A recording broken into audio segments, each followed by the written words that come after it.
আজকে আপনি আমাকে অফিস থেকে নিতে গেলেন না কেন? মনে ছিল না। মনে ছিল না নাকি ইচ্ছে করে যাননি? এত কৈফিয়ত তো দিতে পারবো না। আচ্ছা আপনার কি হয়েছে বলেন তো? কাল রাত থেকে থম মেরে বসে আছেন, আজকে অফিসে যাওয়ার আগে কিছু খেয়ে গেলেন না, এখন আবার? আমার যা ইচ্ছা তা করছি। বিয়ে করেছি বলে কি নিজের ইচ্ছে চলতে পারবো না? আচ্ছা চলুন বাসায় চলুন, আমি বুঝিয়ে বলছি। যা বলার এখানে বলো, সমস্যা কি? আমাদের বিয়ে হয়েছে মাত্র কয়েকদিন, এর মধ্যে আপনি আমার পারমিশন ছাড়া আমার ফোন ধরেছেন। আপনি বুঝতে পারেননি যে ব্যাপারটা আমি বুঝতে পেরেছি, কিন্তু আমি দেখেছি যে মেসেজ সিন হয়েছে। কিন্তু একটা কথা বলেন তো, আপনি কি এটা ঠিক করেছেন? আর তুমি যা করছো সব ঠিক। বিয়ের আগে তোমার একটা রিলেশন ছিল না? তোমার একটা বয়ফ্রেন্ড ছিল, আমার সাথে লোকালে কেন? একটা মাত্র ছবি দেখে আপনি বলছেন আমার বয়ফ্রেন্ড ছিল? তো ছেলেটা কে? কেন তোমার সাথে তার ছবি আসবে? আমার কারোর সাথে কোনো সম্পর্ক ছিল না। হ্যাঁ, একটা মানুষ ছিল যে কিনা আমাকে অন্য চোখে দেখতো, কিন্তু তার মেন্টালিটির কারণে ব্যাপারটা সম্পর্কে যায়নি। আর এটা হয়তো আপনি মেসেজ দেখে বুঝতে পেরেছেন। এটা তুমি আমাকে আগে বলতে পারতে। মানুষের সাথে তো আমার কিছু ছিল না, কি বলবো আমি আপনাকে। এনিওয়ে, যে থার্ড পার্সনের মেসেজ দেখে আমাকে জাজ করে, আমি তাকে কি ব্যাখ্যা করব? এমো, খাবার কোথায়? খাবার দাও। আজকে কিছু রান্না করি নাই। স্যার, কিছু লাগবে? জামাল মিয়া আমাদের এখানে কাজ করছে অনেকদিন যাবত। আমাদের রিসোর্টে যত ইট বালু কংক্রিট উনি সাপ্লাই দেয়। আপনি ওনার বিলটা কেন আটকে রেখেছেন? ওনার বিলে প্রচুর গরমিল, অডিট হোক তারপর। এই সামান্য বিষয় নিয়ে অডিট করলে হয়? আপনি আজকেই ছেড়ে দেন ওনার ফাইলটা। স্যার, ব্যাপারটা সামান্য না, অনেক বড় গরমিল, 50 লক্ষ টাকা প্রায়। অডিটের আগে আমি এই বিলে সাইন করতে পারবো না। দেখছেন স্যার কেমন তেরা তেরা কথা কয়? এটা আমি আগেই কিছু পার্সেন্ট হিসেবে দিয়ে দেবো, এরপর আমার বিলটা আটকে রাখে। এই চুপ করেন আপনি, এসব কি বলছেন আপনি? দেখুন, আপনি আমার অর্ডার ফলো না করলে আমি আপনাকে ফায়ার করতে বাধ্য হব। আপনাকে ফায়ার করতে হবে না, এই চাকরি আমি আর করবো না।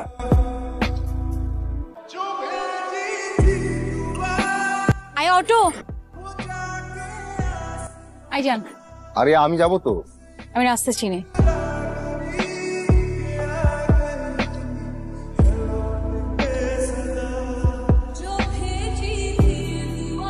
আমার মনটা খুব খারাপ। তা আমি কি করব? না, এমনি বললাম আর কি। আমি কারো মন ভালো করা মেশিন না।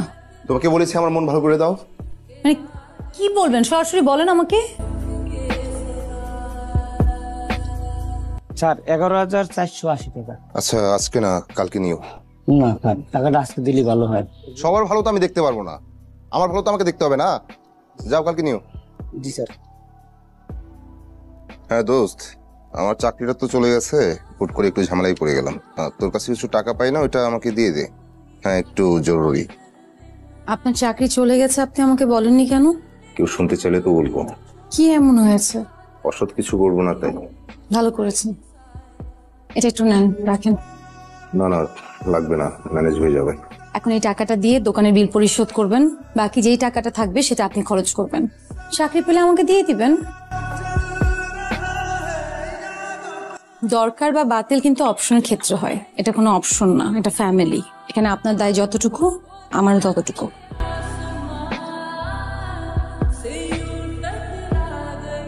বাবা আসসালামু আলাইকুম। ওয়ালাইকুম আসসালাম, তোমাদের দেখতে চলে এলাম। বাবা আপনি কেমন আছেন? ভালো আছি। হঠাৎ চলে আসটা, ফোনও করলাম না। আমি বাবা, তোর বাড়িতে আসবো, ফোন করে আসতে হবে? আমি কি তোর বাড়ির মেহমান? আপনি কি রেস্ট নিন, একটু ফ্রেশ হয়ে নিন, আমি নাস্তা করছি। আদি কয়েক মাস তো হলো এবার বৌমাকে নিয়ে বাড়িতে। অফিস ছুটি দিও না? আরে গ্রামের লোক তো বৌমাকে দেখার জন্য অস্থির হয়ে গেছে। তুই তোর বসকে গিয়ে বল ছুটি না দিলে চাকরি ছেড়ে দিবি। এমনিতেই ছেড়ে দিয়েছে বাবা। কি বললে বৌমা? এই, তুই চাকরি ছেড়েছিস কেন? আমি ছাড়তে বলেছি বাবা। কেন? আদি প্রায় অফিস থেকে ফিরে বলতো যে তাকে ইলিগাল ভাবে কোনো কাজ করতে অফিস থেকে প্রেশার দেওয়া হচ্ছে। আর আদি আমাকে সবসময় বলতেন যে আমার বাবা একজন সৎ স্কুল টিচার, আমি তার ছেলে হয়ে কিভাবে ডিসঅনেস্টি করে টাকা ইনকাম করবো এবং ওই টাকা হজম হয়ে আছে। তা কি করবি, কিছু ভেবেছিস? ভাবছি চাকরি আর করবো না, একটা বিজনেস প্ল্যান করছি। শুনি তো। একটা ফিশারি দিব, তার উপর একটা মাছা করে যদি এখানে হাঁস মুরগি পালি, এটা যে 20টা থেকে মাছের খাবার হয়ে যাবে। একই জায়গায় একই সাথে মাছ করতে পারতেছি, পোল্ট্রি করতে পারতেছি। খুব ভালো বিজনেস যে করবি, এত টাকা কোথায় পাবি? দেখি ম্যানেজ হয়ে যাবে। ঘুমাচ্ছ? কান খোলা আছে। আমার বিজনেস প্ল্যান তোমার পছন্দ হয়নি? আমার পছন্দ হোক আর না হোক, আপনার কোনো যায় আসে? এভাবে কেন বলছো? স্বামী স্ত্রীর মধ্যে মনোমালিন্য হতেই পারে। ওই দিন ওই ছেলের মেসেজ দেখে আমার মাথা ঠিক ছিল না, তাই তুই একটা কথা বলে ফেলেছি। তাই বলে যা করার আপনি করেছেন।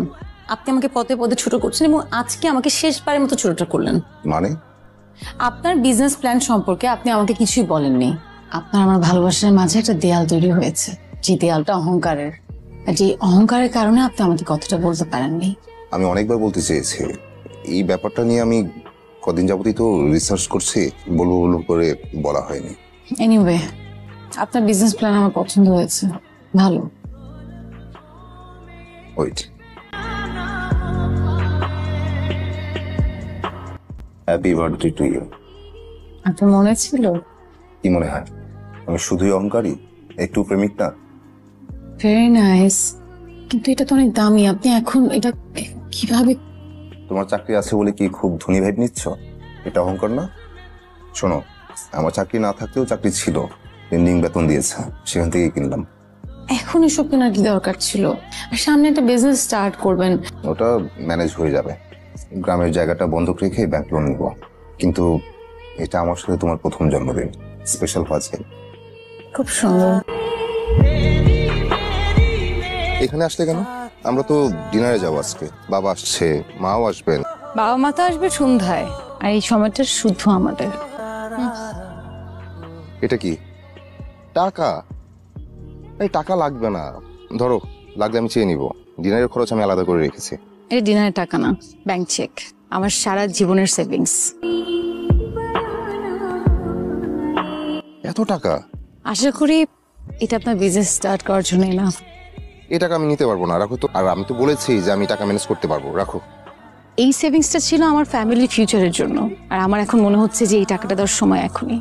আমি জানি না আমি ভালো ওয়াইফ কিনা, কিন্তু আমি সেই ওয়াইফ যে সব সময় আপনার সাফল্য কামনা করি। আমি জানি এই টাকাটা আমি নিতে পারবো না, এটা তোমার অনেক কষ্টের টাকা, শেষ সম্বল। বিজনেসে যদি আমি লস খাই, পুরো টাকাটাই কিন্তু পানিতে। বিজনেসে লাভ লস থাকবেই। আমাকে আপনার বিজনেস পার্টনার করে ফেলেন, তাহলে তো আপনার কোনো আপত্তি নেই। আপনি যাকে আমার এক্স বয়ফ্রেন্ড ভেবে সন্দেহ করেছিলেন, সে আমাকে সেই ছবিটা পাঠিয়ে ব্ল্যাকমেল করেছিল, কিছু টাকা চাইছিল, বাট আমি এই টাকাটা দিইনি। আমি সরি, আসলে এই একটা বিষয় ছেলেরা মেনে নিতে পারে না। মির্জা গালিব বলেছিলেন, যখন আমি তোমার পাশে কাউকে দেখেছি তখন বুঝেছি খোদা কেন শিরক পছন্দ করেন না। আমার উপর রাগ রেখো না প্লিজ। আমি রাগ করিনি। I love you. I love it too.